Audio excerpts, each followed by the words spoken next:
Thiruvananthapuram Pangode military ക്യാമ്പിൽ നിന്ന് മോഷണം പോയിട്ടുണ്ടായിരുന്നു. ഏതാണ്ട് 2 കോടിയോളം രൂപ വില വരുന്ന ആനക്കൊമ്പുകളാണ് മോഷണം പോയിട്ടുള്ളത്. പൂജപ്പുര പോലീസ് അന്വേഷണം ആരംഭിച്ചിട്ടുണ്ട്. മോഷ്ടാവിനെ തിരിച്ചറിഞ്ഞോ, കണ്ടുപിടിക്കാൻ കഴിഞ്ഞോ എന്നൊക്കെ നമുക്ക് നോക്കാം. സിജോ വി ജോൺ വിവരങ്ങൾ നൽകും.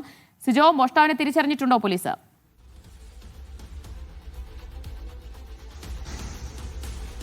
അന്വേഷണം ആരംഭിച്ചിട്ടേ ഉള്ളൂ. ഈ CCTV ദൃശ്യങ്ങൾ ഉൾപ്പെടെ പോലീസ് പരിശോധിച്ച് വരികയാണ്. എന്തായാലും നിർണായകമായ വിവരങ്ങൾ ലഭിക്കുമെന്ന ഒരു കണക്കൂട്ടലാണ് പോലീസിനുള്ളത്. കാരണം അതീവ സുരക്ഷാ മേഖലയാണ്. അതോടൊപ്പം തന്നെ ഞാൻ നേരത്തെ സൂചിപ്പിച്ചതുപോലെ CCTV ഒക്കെ ഉണ്ട്. ഈ ആനക്കൊമ്പ് സൂക്ഷിച്ചിരുന്ന സ്ഥലത്ത് CCTV ഉണ്ട് എന്നുള്ളതാണ് ഏറ്റവും പ്രധാനപ്പെട്ട കാര്യം. അപ്പോൾ അങ്ങനെയാണെന്നുണ്ടെങ്കിൽ പറയുന്നത് പോലെ കുറച്ചും കൂടി എളുപ്പമാകുകയും ചെയ്യും. പോലീസ് ഈ ഘട്ടത്തിൽ സംശയിക്കുന്നത് കഴിഞ്ഞ ദിവസം അവിടെ ഒരു DJ പാർട്ടി സംഘടിപ്പിച്ചിരുന്നു. അതിൻ്റെ ഭാഗമായി 18ഓളം ആളുകൾ പുറത്തു നിന്ന് ജോലിക്കാരായിട്ടുള്ള ആളുകൾ വരികയും ചെയ്തിട്ടുണ്ട്. അവരാണോ ഇത് ആനക്കൊമ്പ് കൊണ്ടുപോയിട്ടുള്ളത് എന്നൊരു സംശയമാണ് ഇപ്പോൾ പോലീസിനുള്ളത്. അതുകൊണ്ട് പ്രാഥമിക നിലയിൽ ഇവരെ കണ്ടെത്തുക, അതിനുശേഷം ചോദ്യം ചെയ്യുക എന്നുള്ളതാണ് പോലീസ് ഉദ്ദേശിക്കുകയും ചെയ്യുന്നത്.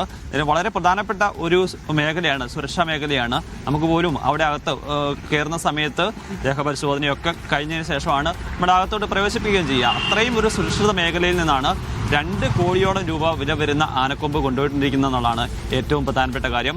ഈ മോഷണം നടന്നതിന് പിന്നാലെ മിലിറ്ററി ക്യാമ്പിൽ നിന്ന് ഉദ്യോഗസ്ഥർ സംസ്ഥാന പോലീസ് മേധാവിയെ അറിയിക്കുകയായിരുന്നു. തുടർന്ന് DGPയുടെ നിർദ്ദേശപ്രകാരമാണ് ഇപ്പോൾ പോലീസ് കേസെടുക്കുകയും ചെയ്തിരിക്കുന്നത്.